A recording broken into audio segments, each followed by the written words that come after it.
My older brother, literally a year older than me, shared room with him growing up, my size, my height, my stature. And so when I went off to college, he had stayed back home. And I remember having a phone conversation with my mom as I was out literally feeling kind of carefree in the world and learning that my brother had been arrested. And the story would come out that he was sitting out, hanging out with some friends on the stoop, and a cop drove by multiple times, stopped, came out and arrested him because he fit the description. And the only description was black jeans and black t-shirt and blue jeans. And so it was wild, and he ended up spending, a couple months pre-trial locked up before he ended up being released, not, fitting the lineup or anything like that. But it just, for the very first time, it wasn't like somebody else's family's problem. And in some ways, because it was my brother, and like literally people used to say we look like twins. I didn't always think so, but people always said that. And so, for the first time, I realized that could have just as easily been me. Like literally, that could have just been me walking down the street and I could have been grabbed. And so just the pain and the hardship that it caused my brother, our family, I internalized all that and had to kind of process that, it's easy to know that it happens to other people, but when it gets that intimate, then all of a sudden it kind of lit a fire in me in terms of just responding and speaking up more. So for me, part of my tension point with police is I grew up in a neighborhood that was over-policed. Most white people when they grow up, if they're having a family picnic, it'd be weird if the cops even drove around once, right? Most black people in my neighborhood in Southwest Philly, if we had a cookout, it'd be weird if we didn't see the cops 2 or 3 times, And again, it doesn't mean that we're over criminals, but it's just like if you're over policing, it's the same thing. And if you look at criminologists, people who study crime, a lot of them tell you that it's all the numbers are relatively the same, like people committing or doing illegal acts is relatively the same, no matter your skin color, right? But the difference of over policing in some of the neighborhoods I grew up in is that not just we get caught, but we get harassed, and I think that's the thing. And so for me, one of the lessons I learned going to a predominantly white institution was that cops are supposed to protect and serve. I never knew that. Never occurred to me. I know it's on your bumper sticker. Personally, going to Messiah and realizing that, you really think they're here to protect and serve you? This is fascinating. The best we could hope for was, having a detective who maybe lived in the neighborhood or coached one of your sports teams. So if someone you knew got in trouble, you could be like, hey, Detective Josiah, that guy, he's good. He's good peoples. You wouldn't even say good police, you say he's good peoples. And out of maybe 20, 40 in that district, you knew you at least had one person who at least give you a fair share, right? My one, probably I'd say, traumatic experience that I had with police officers happened here in Harrisburg. So I'm living in Harrisburg for the second time, and what I experienced the first time while I was a youth pastor and while I was working for an after-school program for middle school boys here in Harrisburg, driving on 17th Street, get pulled over, have no idea why I'm getting pulled over. Police car's waiting behind me, then another police car shows up on the other side of the car, puts a big spotlight onto my car. And I'm freaking out, thinking what in the world is going on? Because I don't think I've broken any traffic laws, and I'm just, clueless to what's happening. Finally, they get out of their cars. 2 cops come approaching on both sides of my car with their guns drawn and literally pointed directly at my head. And so I, of course, freeze. I, of course, am thinking what do I do not to get shot? I think about, this is around the time I think where Sean Bell is killed. Just all these things run through your mind, all the lessons you've heard about police brutality and not moving too quickly and making sure that you don't do anything where they think a wallet or something else is a gun. And so all these things are running through my mind. They say that the reason why they pulled me over was because I had an expired sticker on the back of my license plate, which I can't imagine that they actually saw that, but it was just a couple days late. Even if it was, I didn't understand why for just a routine stop, they had their guns drawn at me. And so it's these kind of traumatic experiences that that our society allows, right, for this kind of way of policing Black people. So my family, in a variety of different ways, have experienced the underside, right, of racism through the policing system and the judicial system here in the United States. Actually, it was about maybe a year and a half ago, right 10 minutes away from here in Steelton. I was going on a first date with a girl. First time meeting each other. I was kind of confused about where I was going as far as the area. The GPS was kind of acting up, and I called her and said, hey, I'm lost. This is where I'm at. She told me, wait, park on the side of the street next to some trees, so I'm not for nobody's house. Just park there, I'll wait, I'll walk to you. Great. Turn my car off, I'm sitting on my phone, relaxing, scrolling through Instagram, and 2 minutes later, I see lights behind me. I'm like, okay, here we go. I stopped, do the usual, hands on top of the wheel, music off and everything, trying to follow rules and just trying to survive, just don't want any problems during this encounter. The officers came to me and said, hey, yeah, we got a tip about a suspected drug transaction going on here, the car and you yourself fit the description. And I just kept asking the officer, sir, I've been here for probably less than 10 minutes. I haven't talked to anybody. Nobody saw me. I've been sitting here in the car waiting for somebody. Yeah, blah, blah, this is the tip that we got. Is this your car? They kept asking me about my car. Is this yours? It looks new. I'm like, yeah, it's new. I bought it because I worked for it. Don't question something that I have just because you don't imagine me having that car. And the questions continue. The girl finally, showed up, and again, she's arguing with me too, like, hey, this is not okay. Like, what are you guys doing? He's here, he's waiting for me. There's nothing going on. You have the wrong person. This is not okay. And they kept insisting, we need to search the vehicles to make sure we have peace of mind. So, we can tell the person who tipped us that, we were sure, we checked everything out. So on that end, I was trying to make it sound good. In my mind, I know first, you shouldn't have the right to search my car under no circumstances unless you have probable cause. And again, in that moment, I was still in fear. It was still, I just want to get the situation over with. You want to search my car? Go ahead and search my car. I hated every second of it, but I knew I had to let them do it just to try to get things over quickly.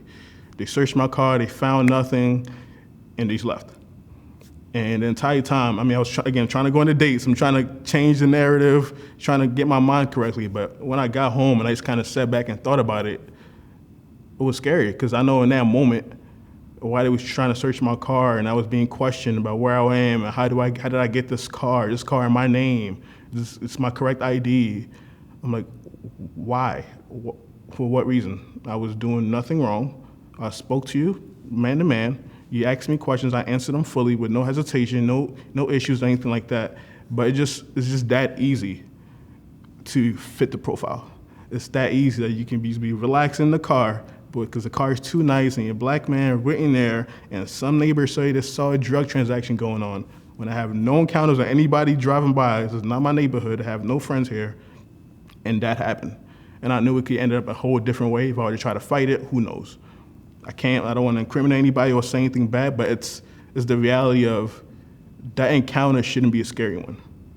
It shouldn't have to feel like, okay, let me just put my head down and just hope for the best. When I first moved to Harrisburg, I had housemates, and there was 4 of us in the house. Our laundry was actually on the 2nd floor.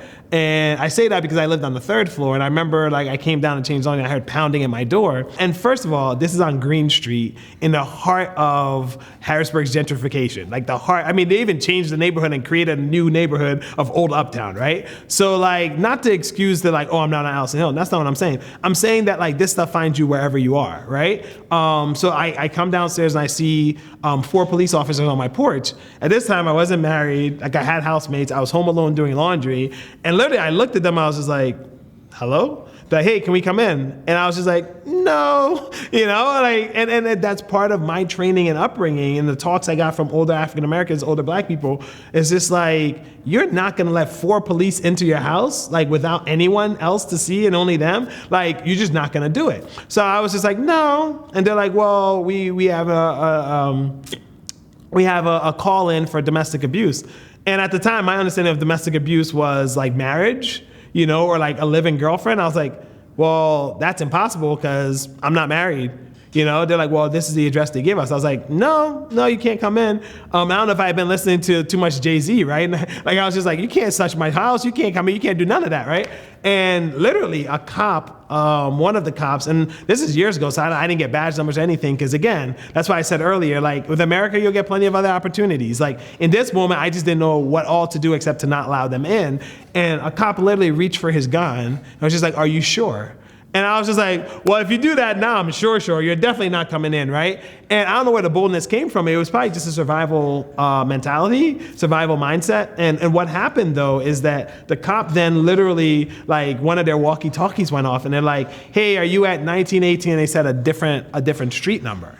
And all 5 of us knew, oh my goodness, you're at the wrong house, right? And they literally looked at each other and then just turned around and go into their cars and went to the house where the issue was happening without an apology, without, hey, we messed up, and that stuff stays in your mind, right? It's just like, I didn't allow you in, and maybe that was just a tick. Maybe he was just putting his hand on his hip. But the fact that, like, I felt like, as a citizen, you were reaching for your gun to try and intimidate me to enter my house where it's 4-on-1, that was some of the things. When I was in Philly, one of my neighbors was a little loud and rowdy one night. And so the cops were called, and they come and they grab him, and they arrest. He doesn't resist or anything, but they arrest him, throw him down onto the pavement, and he's handcuffed on his stomach with his face to the ground in the same position that, George Floyd, like that was like literally the exact same thing, except the guy also had his hand pushing on his head. It was just like extremely brutal and unnecessary. And to see that happen to literally a friend and neighbor of mine, and to feel helpless in response to that was another, I say, really just one of those moments I can never get out of my mind. I can never unsee that. And so just the casual way in which police brutality can happen, even when people are not being killed, I think is something that leaves lasting memories with me that, just shape who I am and the way I think about these issues. I get angry. It's a mix of anger, it's a much of frustration, also probably a little helpless, right? It's all of those things. I get fired up. And probably at times I get emotional, right? And that's why, to be honest, I never watched the Floyd video. I saw the image, I saw the first couple of seconds, I was like, no, that looks just like what they did to my neighbor, and I can't watch that right now. So for me, it's traumatic to see that happen to people that you care about. It's traumatic to watch that. That's not something that you can just go on with your day like nothing happened. It was scary. It's something I've kind of had to bury that memory away, because I just know the way that made me feel on the inside. Like, just another person, just doesn't matter. They don't care about your rights or what's going on. It's just, you fit the description, and that's it. It was definitely felt violated. It was intrusion. It was invasion of my privacy. It was bad because it hurt. And actually, it really hurts. But I told a few of my friends about it. I couldn't tell my mom about that. I didn't want her thinking, my mom's a very religious person. She would pray for hours. I didn't want to put that pressure on her. I don't want to say this is what I experienced, because I know what she would tell me. Come home. I didn't want that being around my bubble, and that hurt. And I knew the way it made me feel, and I know there's only so many things that I can say. In that moment, I just did everything I could to try to get out and just try to make sure I got home at night. It was just a good feeling to go home, to just kind of relax a little bit. But it was a scary, scary moment. It's traumatic. I mean, something I'll always remember. And ever since then, I've had other encounters with police officers some that went okay, others kind of side eye, just kind of shut up and just stay focused and try your best to not move any way possible. And it hurts, and it's one of the stories, I guess. I have friends that have done this, that have had similar situations happen, who have been searched, who has been punched and beat up, and I've had friends that have told me this, and from places that they've lived, and it just sucks because you keep hearing the same thing over and over in different places. It's not just here in Baltimore. It's the same thing in Florida, same thing in Atlanta. I have friends from Philly and Tampa Bay. Same thing. We all have the same experience, and that's sad that we have to experience that. That's our introduction to law enforcement. And that changes the way you view things. When you experience that, that's not your reality. Oh, this is what everybody's talking about. Oh, and once that happens, it's just not something you can ever forget.